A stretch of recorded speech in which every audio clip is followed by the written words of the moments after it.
We're not just doing this for money. We're doing it for a load of money. Welcome to the Money Tree Show, where we bring you high-level multifamily investors as well as industry-leading experts. We tease out the skills they've acquired, the habits, and the mindset they've developed to make them ultra-successful in the real estate space. It is our goal to give you the knowledge you need to either start your multifamily journey or expand your current portfolio. Whether you're an active investor or looking for a passive investment to supplement your income, this is the podcast for you. Good afternoon, everyone. My name is Matt Damon, host of the Money Tree Show. I'm here with my co-host, Anthony Vandermeer. Anthony, how you doing today? I'm doing great. I'm excited for this episode. I'll tell you that much. We have LeAnne, who is a home builder out of Texas. LeAnne, how you doing today? I am doing excellent. Thank you so much for having me. I'm excited as well. Heck yeah. So let's get into your story. If you wouldn't mind, we'd love to hear how you got started in real estate, where, obviously you're not from Texas, how you got involved and moved down to Texas, and just the whole story, if you don't mind. Yeah, I'd love to share. So I am originally from Alaska, a really, really remote island in the Southeast Archipelago. And I grew up on an island down there, and it's a really small commercial fishing village, really. And I grew up commercial fishing with my father. So I grew up on the ocean and just amongst nature. And I mean, it's really like National Geographic. You see the humpback whales and the sea lions and the killer whales and the eagles and all that. That was my life growing up. And it's just surreal and beautiful there. And so I ended up getting my biology degree in Juneau, Alaska, as well, the state capital. And I also decided to get my 100-ton captain's license because I had all this sea time. I looked into it and I was like, man, all I have to do is go take a test. I already have the sea time. So I got my 100-ton captain's license, which means I can drive like the big ships, really is what that means. And from there, I applied for a job with the state of Alaska Fish and Game, and they hired me to go work on a research vessel. And I would spend 6-7 months out at sea, no cell phone service. I was allowed one email a day because it had to get sent out like over a satellite, and no Wi-Fi.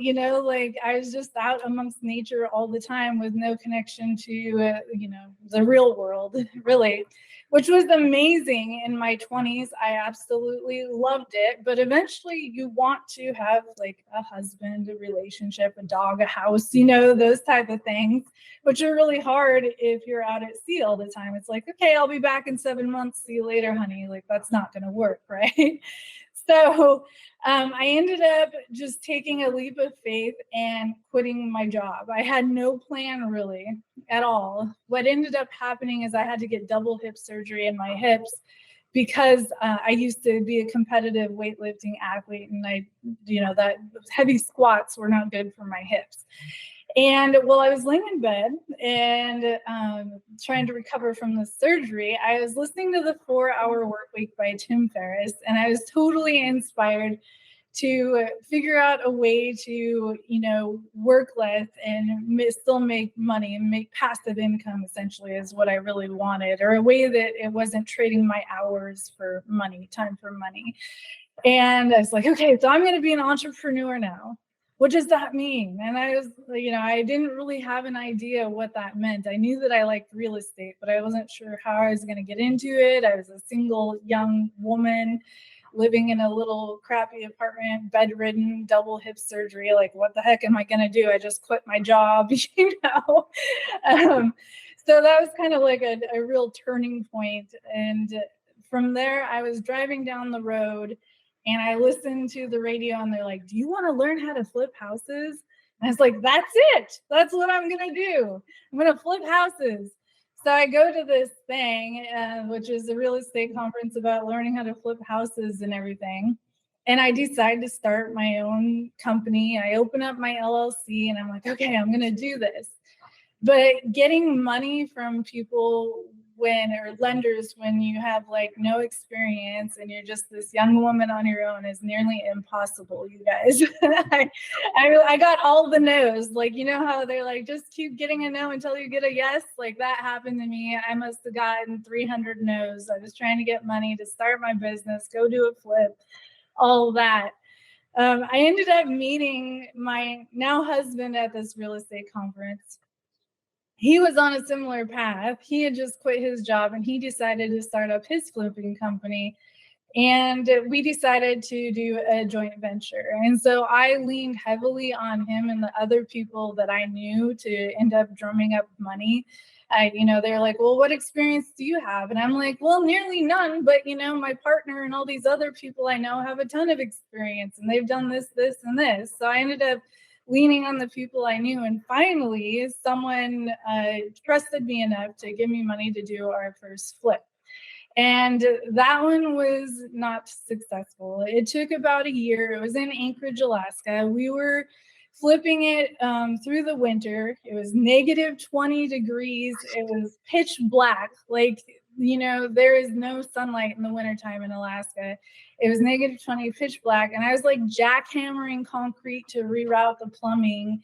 And there, with just the one little work light, no heat, and I could see my breath, it was miserable. And by the end of it, we thought we were going to scrape out a little money from that flip, working our tails off for a whole year. But the person who sold it to us did not disclose the fact that it had foundation issues. And when we bought it, the ground was frozen. So we wouldn't know that it had foundation issues until the ground started thawing and springtime came and all of a sudden things started shifting and we were like, oh, great. So we had to fix the foundation and we ended up making no money after a whole year of working really hard to do this flip. From there, we were like, well, the first one wasn't a home run, but let's try again. Like, this is what we want to do, so let's keep going. So we ended up doing another flip in Alaska. But at that time, we realized that we wanted to do green building. And Alaska is very much an oil state. They're not so much into that. And we wanted to put solar panels on the home, but there isn't a ton of sun in the wintertime in Alaska. So that doesn't make sense, So with this green building venture that we wanted to go on, that we felt like we had a lot of, it was kind of our passion project that we wanted to do. We decided to sell our home, sell everything that we owned. My husband now has a Jeep and we put a rooftop tent on it. And each of us had a suitcase that we put in there and our dog.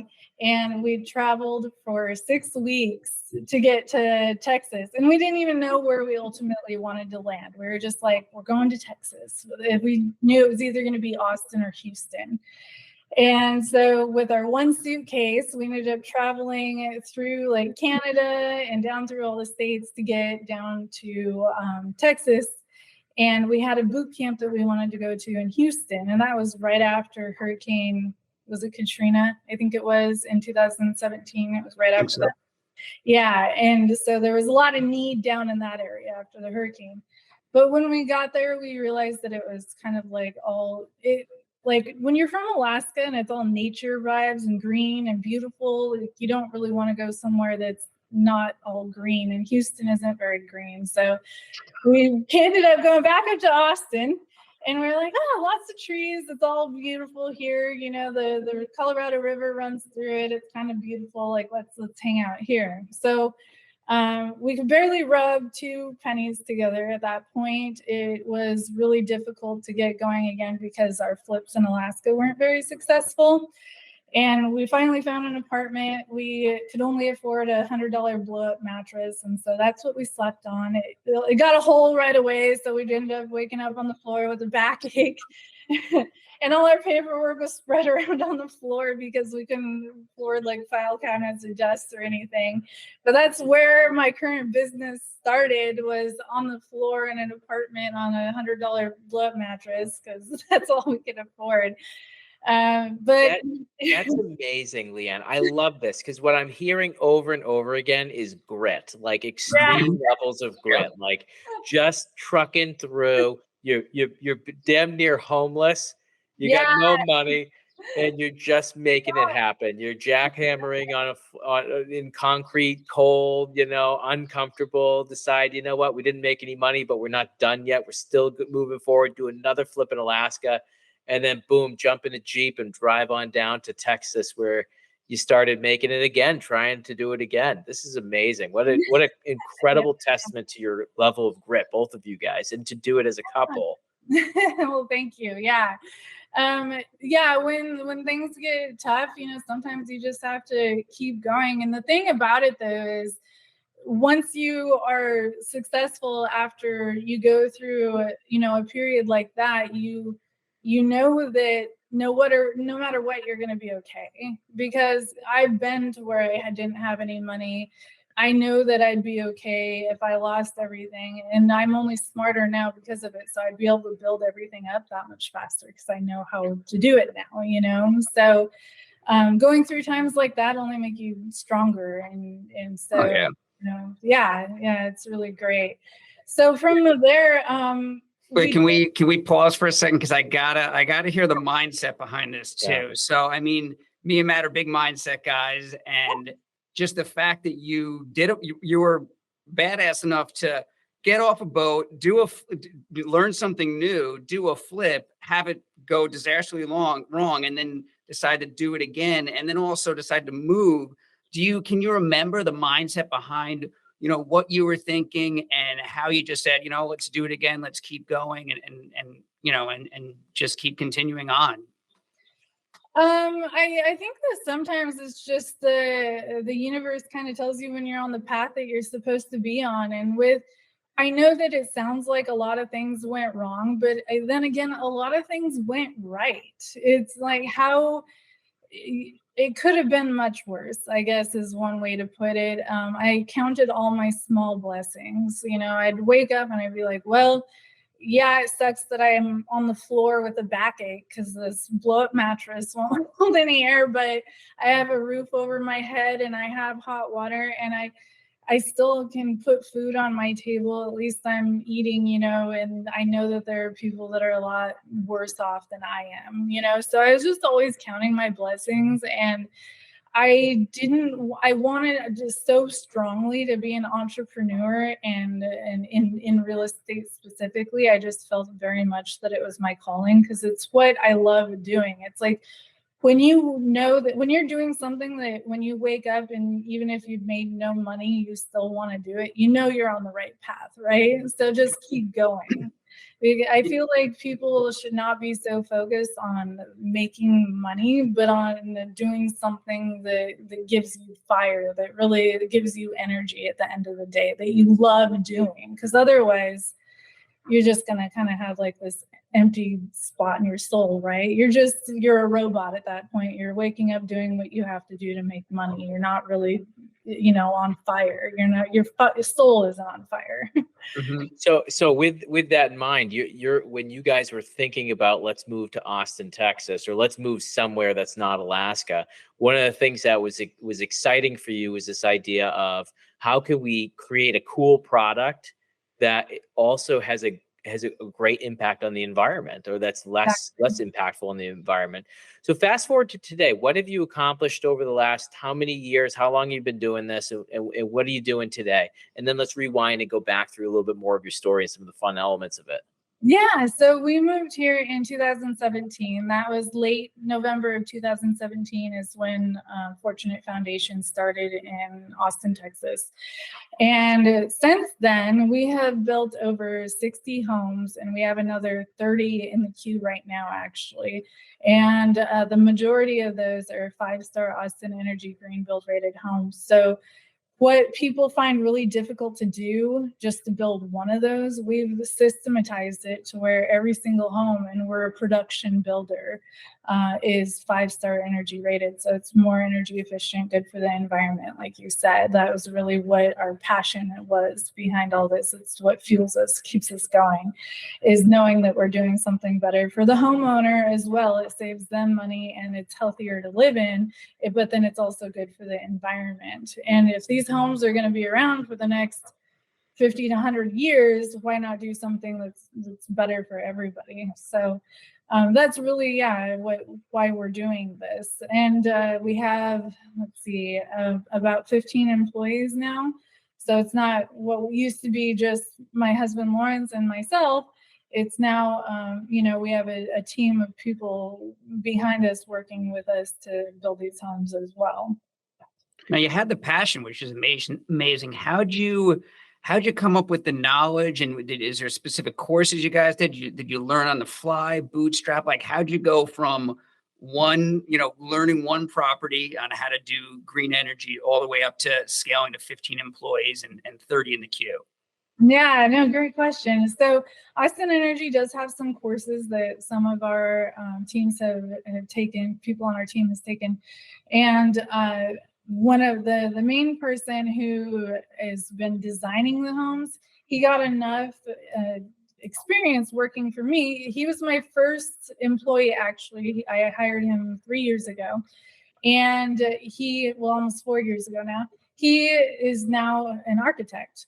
And so he got all his hours working on doing design for us, and he's taken several green builder courses, and he's learned how to design a home architecturally, like placement of the windows, like big eaves, different ways to make it more energy efficient just from the architectural standpoint. And now we have an in-house architect working on our homes, building them as well, or designing them as well. So he's taken a number of courses. Our superintendents have also taken a number of courses. And one thing we like to do is educate our employees. That's one of the benefits of working with us and for us, is if you come and work for us, you're going to get education, either from just being a part of the company and learning all of our systems and the way we do things, or we'll send you to school if you need to go to school if it's not something we don't already know. It's amazing. And so I know there's a big Airbnb component to your business as well, which is, I mean, you've hit, like, literally, you have the green energy and then you have Airbnb. Like, you guys got the hot spots right now. That is that's Yeah. Can you get into how you transitioned, if Airbnb was on purpose, if it was, if it was more of just something you transitioned into, and then how does that work within the green home? Yeah. So I'll back up a little bit to where when we landed in Austin, we didn't go straight into new construction. We proceeded on to do about one more flip, and we realized that it just wasn't going to be lucrative. And, if I know that you said I have grit and that even though things fail, like, I kept going, but you also have to learn from your mistakes and learn to when and where to pivot, right? So after realizing that flips weren't really our cup of tea and that we weren't being very successful on them, we decided to get into new construction, especially because it's hard to get an Austin Energy green build rated home from a flip. If it's not already a good structure, it's hard to make it to where it will be energy efficient in the end. Yeah, you can improve it, but we couldn't hit that 5-star rating. And so new construction allowed us to build something that is going to be energy efficient from the start. It's much easier just to create it anew. And also, Austin has SF3 zoned properties to where you can buy it and not just build one home, but two. And so that'll make it more profitable as well if you can buy a property and build two homes instead of one. So we ended up pivoting, doing new construction. Our kind of bread and butter right now is building two homes on one property, and then you do a condo regime and sell them separately. And they're both 5-star energy rated homes. And so that's what we ended up doing. And then when the interest rates started going up most recently is when we pivoted into holding on to them as short-term rentals. So it was kind of an accident that we ended up doing that, just because homes weren't selling as fast as they used to. But we also realized that people love staying in a luxury 5-star rated home. Like, it's a very nice home. So they're already great for Airbnbs. And so we ended up furnishing them and putting them on Airbnb, and they are just doing great. And from there, we ended up wanting to manage the rentals ourselves. So now we have also on top of it, not just a construction company, but a short-term rental property management company as well. We'll manage other people's short-term rentals. That's awesome. That's awesome. One of the things, as you were talking about pivoting from doing fix and flips over to the new construction side, I also did that with my business here in Boston. And one of the things I love about new construction is that you don't have to be on site. If you have the right team in place, you don't have to be on site as frequently because everything can be laid out on a piece of paper anywhere in the world. And like, as Anthony will attest, like I spent a big chunk of the winter this year in Barbados, away from my projects, not on site, not dealing with the nasty New England weathers. I'm sure they're nothing compared to -20 in Alaska, but and that's one of the things that I think is, for a lot of house flippers and people that are just getting started in real estate, I think that's something that, don't be afraid of new construction, right? You were on your third, fourth project, maybe fifth project when you decided to jump into new construction. Was that a warm welcome for you? Yes, yeah, it really was. Like you said, the plans are there. You don't have to be on site as much. I mean, I rarely get out to the homes now that I have a team that I trust that's working for us. Like, I really don't need to go out there very often, and so while I love being in the field, I do. If I was out on the oceans in Alaska and everything like that, I'm not afraid to get out there and do hard manual labor, but I don't have to if I don't want to. And that's really a free feeling. It's really nice. On top of it, the price per square foot, how much it's going to cost you to build, really. And that's not going to change unless you go through something crazy like lumber prices going up 300% or whatever it was during COVID. But outside of that, you really know what it's going to cost you to build. And when you do a flip and you open up a wall, there can be a number of surprises. You're like, oh, I do need a whole new electric system because there were like 20 electricians in here that didn't know what they were doing. And so, everything just needs to be due. All of a sudden, there's an extra $5,000 that you weren't expecting spending or something like that, So I really didn't like flips because of all the surprises, and new construction doesn't have as many surprises like that.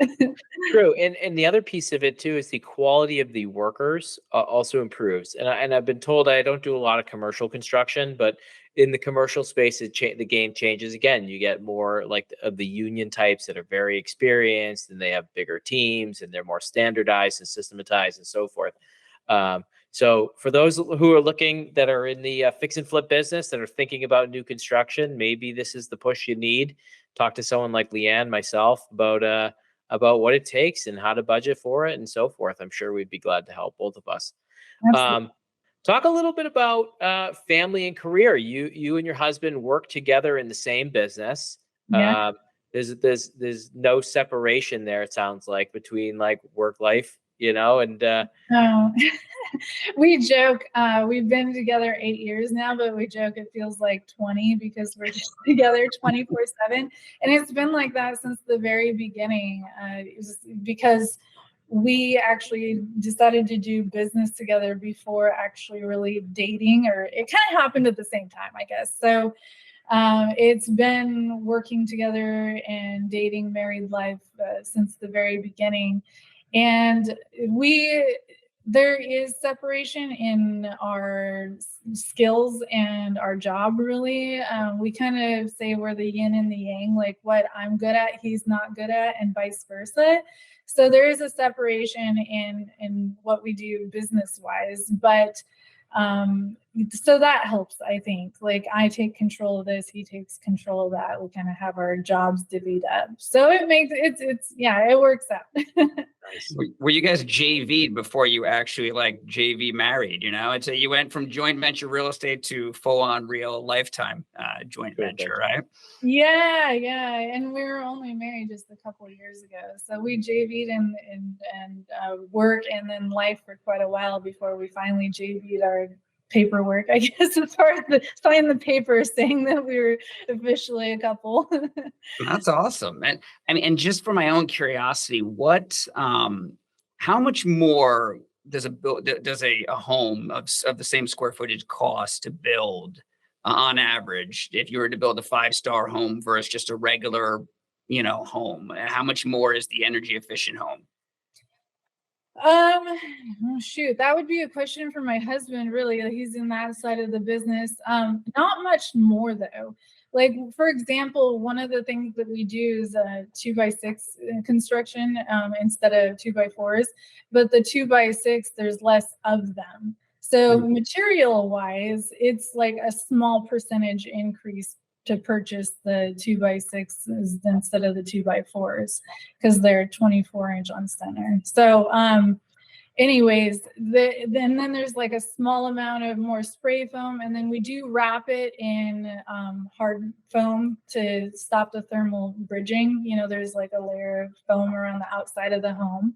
So that's a nominal cost as well, though. It's only like a few thousand more dollars. It's not that much more. And then you buy a heat pump, hot water heater, heat pump, HVAC system. So it is a little bit more, but it's nominal. I think that it's worth it. People in this kind of high interest rate, I don't know if they'll necessarily pay more for the home at this point, but it is a more desirable home. So you're more likely to sell it compared to the home down the street that's not 5-star rated, so it makes it more desirable. That makes sense. And I mean, I live in a 100-year-old brownstone in Brooklyn, and it's like $1,000 a month to heat the damn thing. So I'm sure it's like, it doesn't take long for those to actually, make back your money on them, right? Absolutely. Oh yeah. Yeah. So for example, a blower door test. I don't know if you guys know what that is or if I should go into detail, but anyways, it's the air exchanges in the home over an hour, I believe is what it is. And so the code in Austin is 5 air exchanges per hour.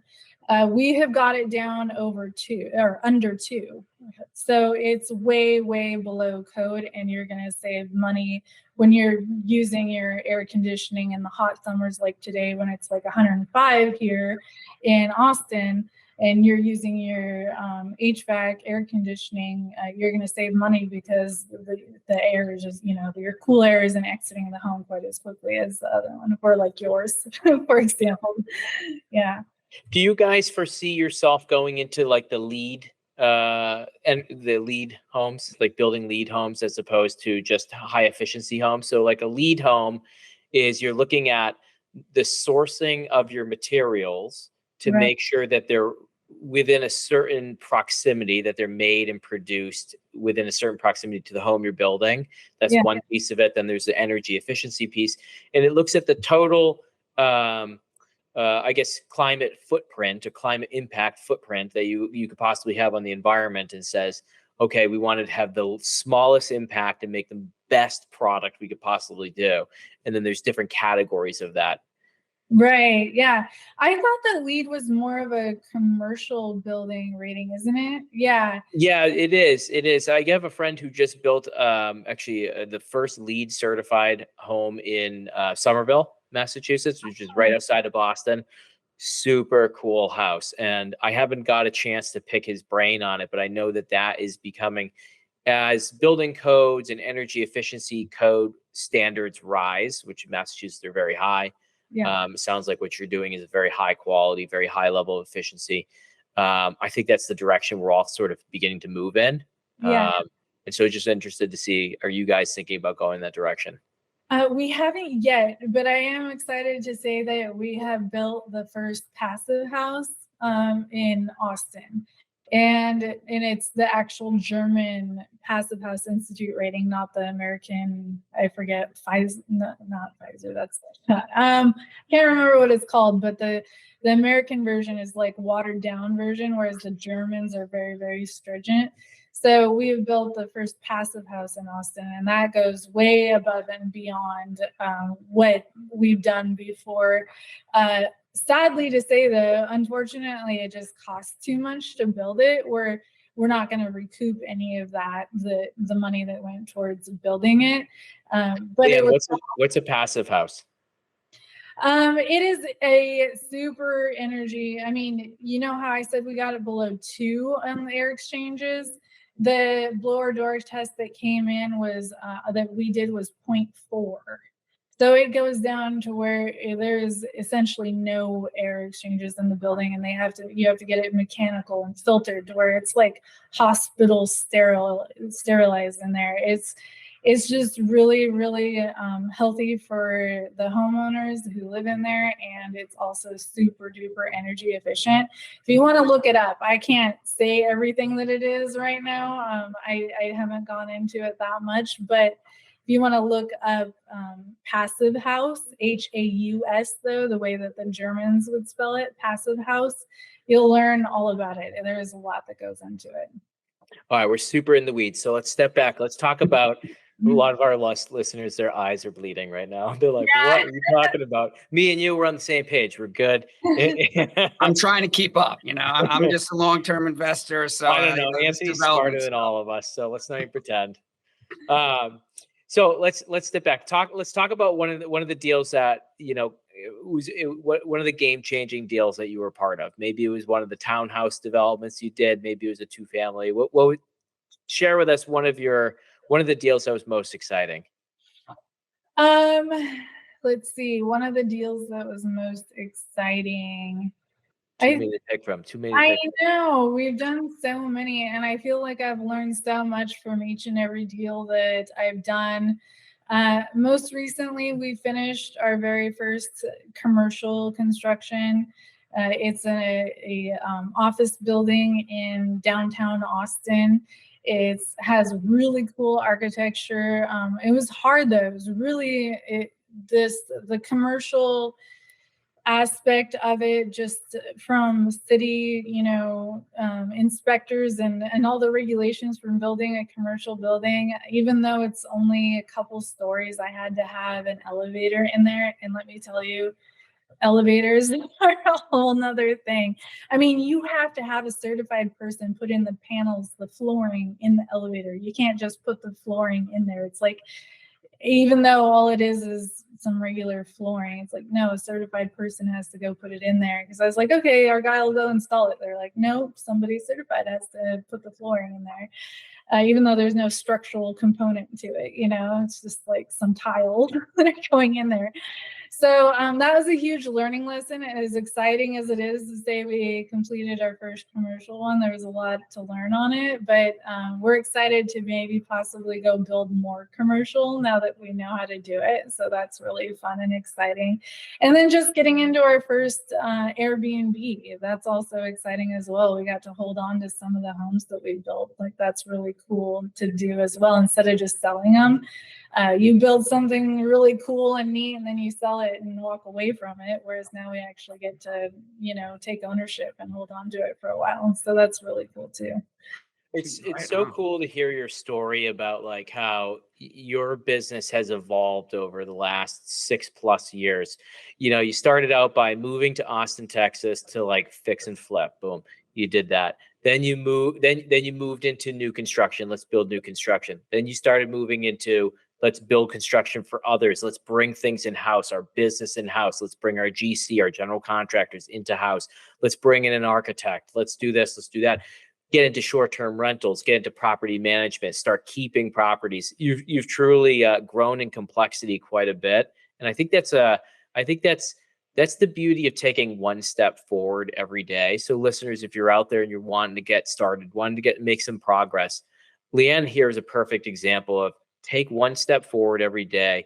Feel free to take a risk. It's scary. You may not know everything, but you can see what LeAnne and Lawrence have become, like, just by moving forward, like never stepping back, learning, figuring out how to pivot when the interest rates in the market's changing and so forth, figuring out how to keep short-term rentals, how to build out other sources of income.